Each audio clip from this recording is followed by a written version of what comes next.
दोस्तों सब्सक्राइब कीजिए आकाश Hindi world channel को और बेल आइकन को प्रेस कीजिए लेटेस्ट टेक्नोलॉजी वीडियो सबसे पहले देखने के लिए। नंदिता मैम, हम इंटरनेट सिक्योरिटी को खतरे से कैसे बचा सकते हैं? राजेश, उसके लिए तुम्हें साइबर सिक्योरिटी और इंटरनेट सिक्योरिटी की बुनियादी बातों के बारे में जानना होगा। क्या आप इनके बारे में जानकारी दे सकती हैं? बिल्कुल राजेश, ठीक है, मैं तुम्हें साइबर सिक्योरिटी के बारे में बताती हूँ। अब तक हम साइबर स्पेस और सूचना के डिजिटलाइजेशन के बारे में जान चुके हैं। उसके बाद हमने कंप्यूटर के फायदे और इसके इंफ्रास्ट्रक्चर के विकास के बारे में जाना।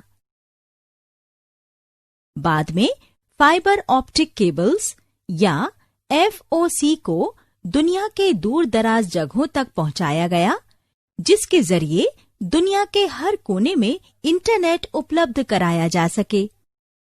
और इसके तुरंत बाद दुनिया भर में CCTVs नेटवर्क, मोबाइल या टेलीकॉम नेटवर्क्स की सेवाएं चालू हो गई थीं। ये तीसरा फैक्टर इंटेग्रिटी क्या है नंदिता मैम? दरअसल राजेश, इंफॉर्मेशन सिक्योरिटी सिस्टम में इंटेग्रिटी का मतलब डेटा की सुरक्षा से है। तो हम सूचना की इंटेग्रिटी को कैसे बचाकर रख सकते हैं? ऐसा करने के लिए तुम्हें ये श्योर करना होगा कि तुम्हारे व्यक्तिगत डेटा का एक्सेस सिर्फ तुम्हें ही है, किसी और को नहीं। इंफॉर्मेशन टेक्नोलॉजी के संदर्भ में डेटा इंटेग्रिटी से मतलब डेटा स्टोरिंग से है, ताकि कोई भी घुसपैठिया किसी के व्यक्तिगत डेटा का एक्सेस ना कर पाए। जैसे मान लो तुम अपने खाते से कुछ पैसे इंटरनेट के जरिए किसी और को भेजना चाहते हो और ट्रांजिट प्रोसेस के दौरान किसी ने डेटा में चेंज कर दिया। तुम्हें क्या लगता है, इससे उलझन के अलावा जबरदस्त नुकसान नहीं होगा?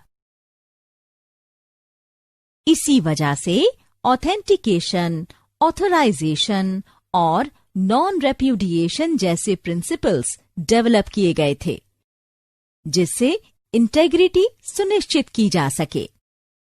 अब जरा सोच कर देखो, कोई अटैकर ऑथेंटिकेशन सिस्टम को अगर बाईपास कर या उसे मिले एक्सेस प्रिविलेजेस के जरिए डेटा में सेंध लगा सकता है, तो तुम्हें ये भी पता होना चाहिए कि सॉफ्टवेयर की खामियों और कमियों से डेटा इंटेग्रिटी का एक्सीडेंटल लॉस हो सकता है। इससे सिस्टम में अनऑथोराइज्ड चेंजेस किए जा सकते हैं। सही कहा मैम। तमाम सिक्योरिटी ऑप्शन के बावजूद हमें इसका हमेशा ध्यान रखना है कि हमारी डेटा इंटेग्रिटी गलत हाथों में न चली जाए। बिल्कुल ठीक कहा राजेश। आपने CIA के तीसरे फैक्टर अवेलेबिलिटी के बारे में भी बताया था ना मैम? हाँ राजेश, अवेलेबिलिटी सूचना तकनीकी की दुनिया में बने रहने के लिए बेहद जरूरी है। इसका मतलब है कि अगर तुम्हें अभी किसी चीज की जरूरत है और वो सही वक्त पर ना मिले, तो बाद में उसका महत्व कम हो जाता है। सही कह रही हैं मैम, मैं भी यही सोच रहा था। सभी प्रोग्राम्स यूजर्स की सुरक्षा के लिए डिजाइन किए जाने चाहिए। हाँ राजेश, यही अवेलेबिलिटी कहलाती है। सिस्टम्स हमेशा यूजर्स के लिए उपलब्ध होने चाहिए और जरूरत के वक्त डाउन या स्लो नहीं होने चाहिए। इंफॉर्मेशन स्पेस में उपलब्धता का मतलब डेटा में एक्सेस के साथ साथ जरूरत के वक्त यूजर्स को सूचना सेवाएं मुहैया कराना है। कॉन्फिडेंशियलिटी, इंटेग्रिटी और अवेलेबिलिटी के पिलर्स ऑथेंटिकेशन, ऑथराइजेशन और नॉन रेप्यूडिएशन के सपोर्ट के बिना नहीं टिक सकते। उपलब्धता को बनाए रखने के लिए ये जानना भी जरूरी है कि साइबर क्रिमिनल्स कॉन्फिडेंशियलिटी, इंटेग्रिटी और अवेलेबिलिटी पर भी हमला कर सकते हैं। ठीक है नंदिता मैम, आगे से मैं आपसे वादा करता हूं, मैं इसे हमेशा याद रखूंगा। अच्छी बात है राजेश। अगर तुम ऐसा करोगे तो साइबर क्राइम से हमेशा बचे रहोगे। अब हम अब तक हुई बातों को रिकैप करते हैं। उनमें से किसी के बारे में जानकारी के लिए इमेज पर क्लिक करें। FOC and CCTVs। Fibre optic cables या FOC को दुनिया के दूर दराज जगहों तक पहुंचाया गया, जिसके जरिए दुनिया के हर कोने में इंटरनेट उपलब्ध कराया जा सके। दुनिया भर में CCTV नेटवर्क, मोबाइल या टेलीकॉम नेटवर्क्स की सेवाएं चालू हो गई थीं। Cyber space and information security. Cyber space को इसीलिए बनाया गया था जिसके जरिए इंटरनेट सेवाएं दी जा सकें। उसके बाद काफी विकास हुआ और दुनिया भर में लोगों ने इसका खूब इस्तेमाल किया।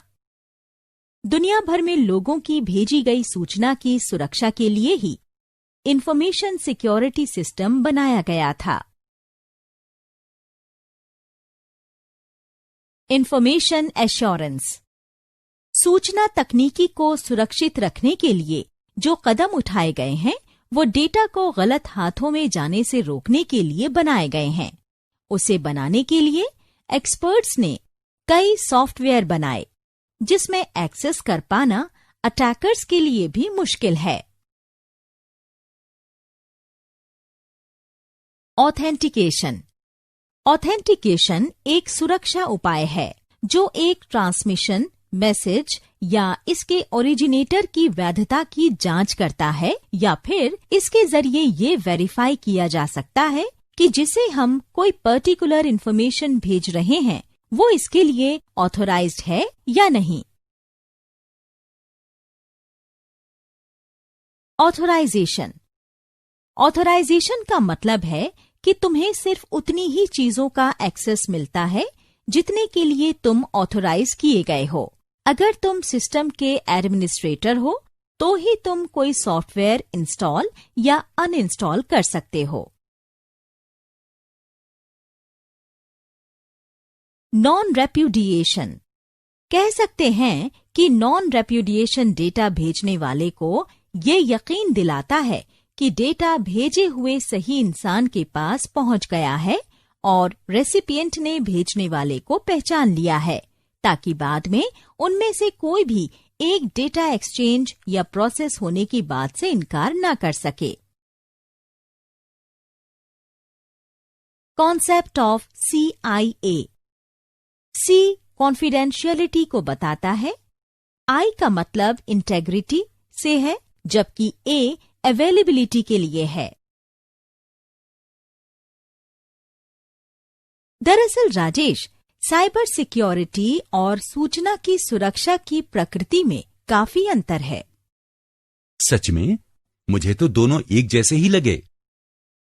असल में ऐसा नहीं है। साइबर स्पेस को इसलिए बनाया गया था जिसके जरिए इंटरनेट सेवाएं दी जा सकें। उसके बाद काफी विकास हुआ और दुनिया भर में लोगों ने इसका खूब इस्तेमाल किया। दुनिया भर में लोगों के भेजे गए सूचना की सुरक्षा के लिए ही इंफॉर्मेशन सिक्योरिटी सिस्टम बनाया गया था। इंटरनेट सिक्योरिटी और साइबर सिक्योरिटी के कॉन्सेप्ट के पीछे की सच्चाई को समझने के लिए तुम्हें ये जानना होगा कि मौजूदा वक्त में सूचना का इस्तेमाल कैसे किया जाता है।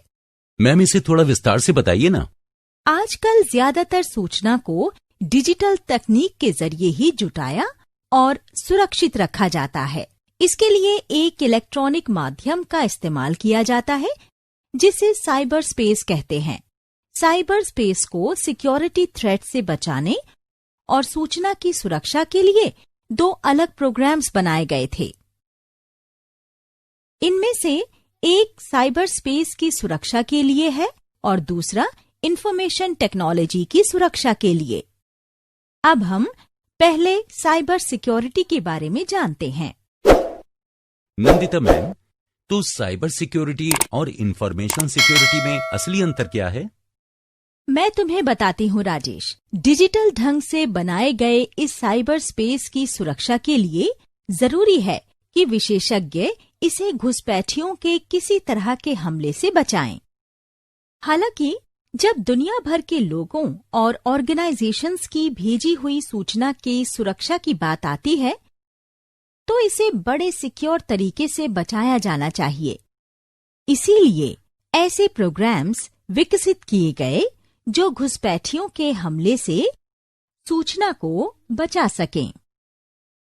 हालांकि साइबर सिक्योरिटी डिजिटल दुनिया के विशेषज्ञों के लिए बड़ा मुद्दा नहीं है, पर इंफॉर्मेशन सिक्योरिटी एक बड़ा मसला है, क्योंकि इससे दुनिया में फिजिकल और डिजिटल हर तरह की सूचना की सुरक्षा का मसला जुड़ा हुआ है। अच्छा नंदिता मैम, मैं एक टीम के साथ काम करता हूं, तो मैं किस तरीके से गोपनीयता भंग होने से रोक सकता हूं? इसके लिए तुम्हें अपने पर्सनल इंफॉर्मेशन की पूरी जानकारी होनी चाहिए, जैसे कि तुम्हारा यूजर नेम और पासवर्ड, जिसके जरिए तुम कोई कमर्शियल या पर्सनल साइट ओपन कर सकते हो। इंटरनेट की पहुंच के साथ गोपनीयता शब्द हमारे दैनिक जीवन का एक जाना पहचाना टर्म बन गया है। जब भी इंफॉर्मेशन स्पेस की बात आती है, तो गोपनीयता को एक विश्वास के रूप में जाना जाता है। ये बताती है कि सूचना किसी अनऑथोराइज्ड इंसान की पहुंच से दूर है या उससे कोई समझौता नहीं किया गया है।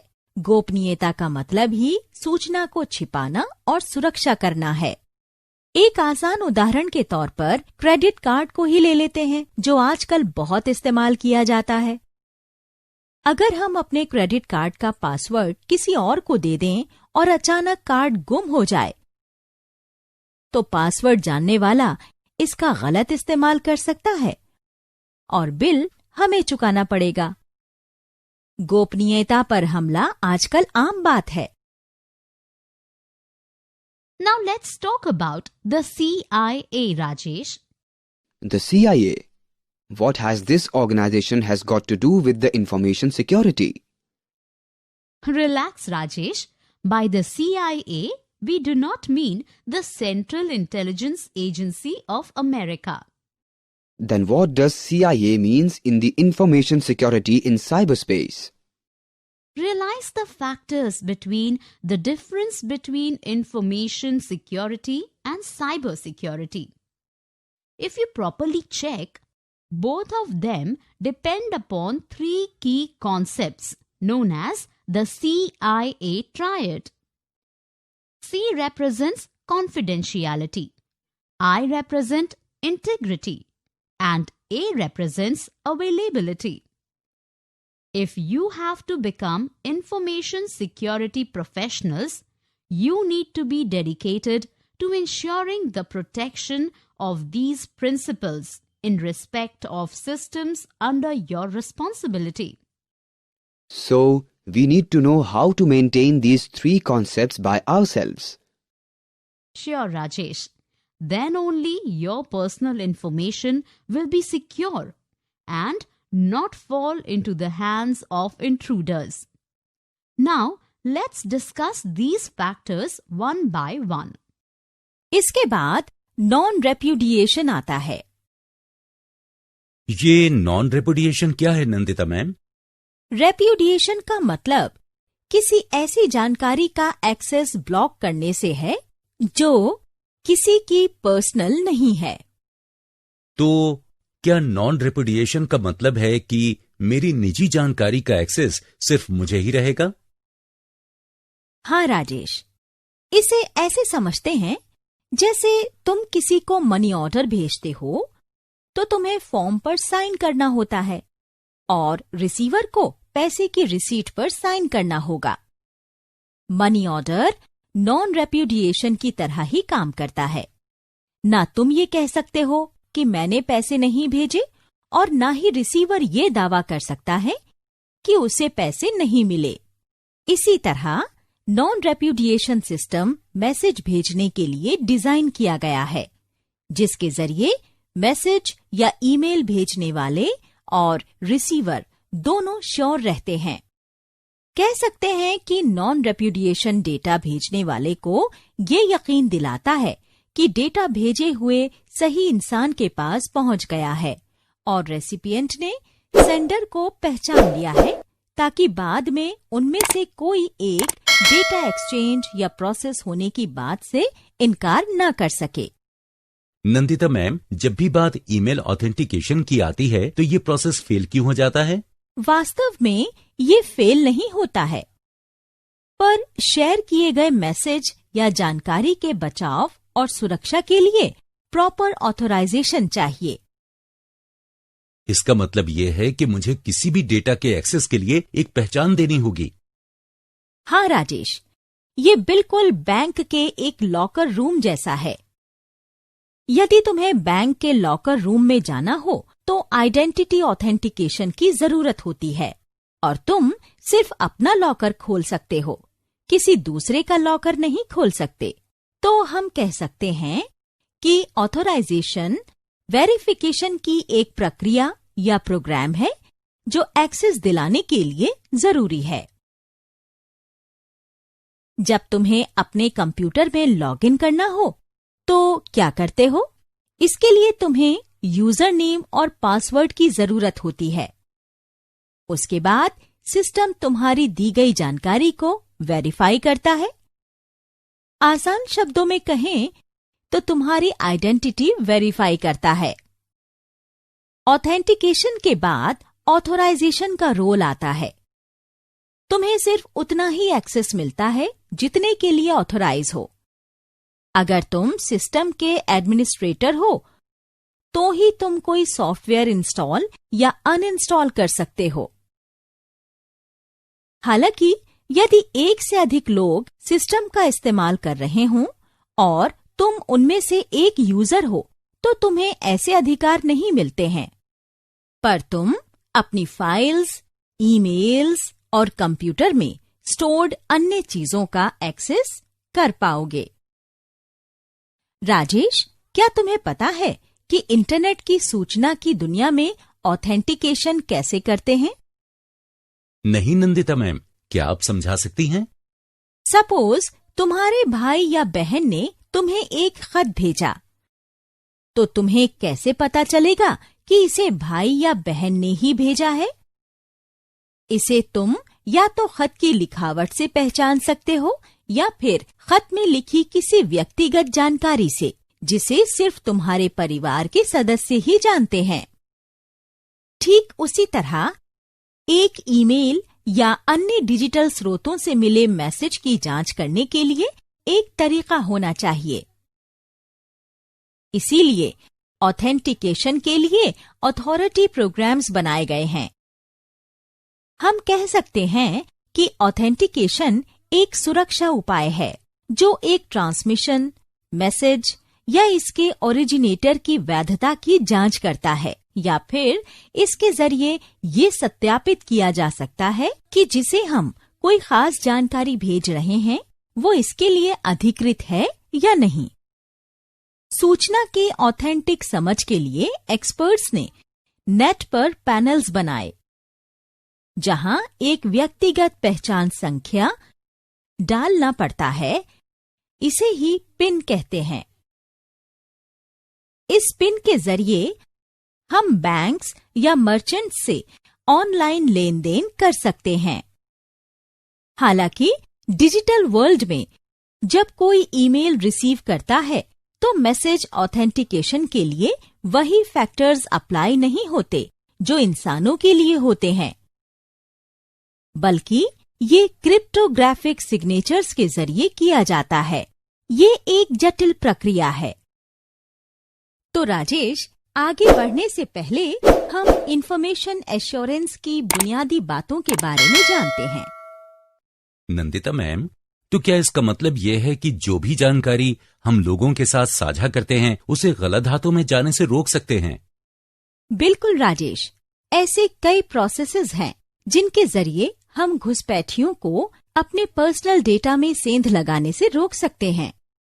तो इसका मतलब ये हुआ नंदिता मैम कि हम बिना किसी डर के निजी जानकारी इंटरनेट के जरिए अपने दोस्तों से साझा कर सकते हैं। अच्छा रुको, मैं तुम्हें इंफॉर्मेशन एश्योरेंस के बारे में बताती हूँ। इंफॉर्मेशन टेक्नोलॉजी को सुरक्षित रखने के लिए जो कदम उठाए गए हैं वो डेटा को गलत हाथों में जाने से रोकने के लिए बनाए गए हैं।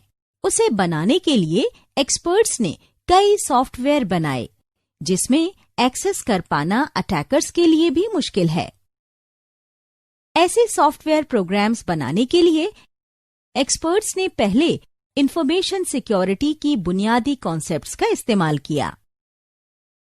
उसके बाद सूचना तकनीकी से जुड़े कई प्रोग्राम्स बनाए गए जिससे इसे आसानी से समझा जा सके।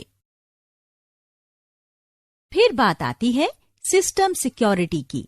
इसके लिए सिस्टम डिजाइनर्स ने ऑथेंटिकेशन, ऑथराइजेशन और नॉन रेप्यूडिएशन कंपोनेंट्स पर काम किया।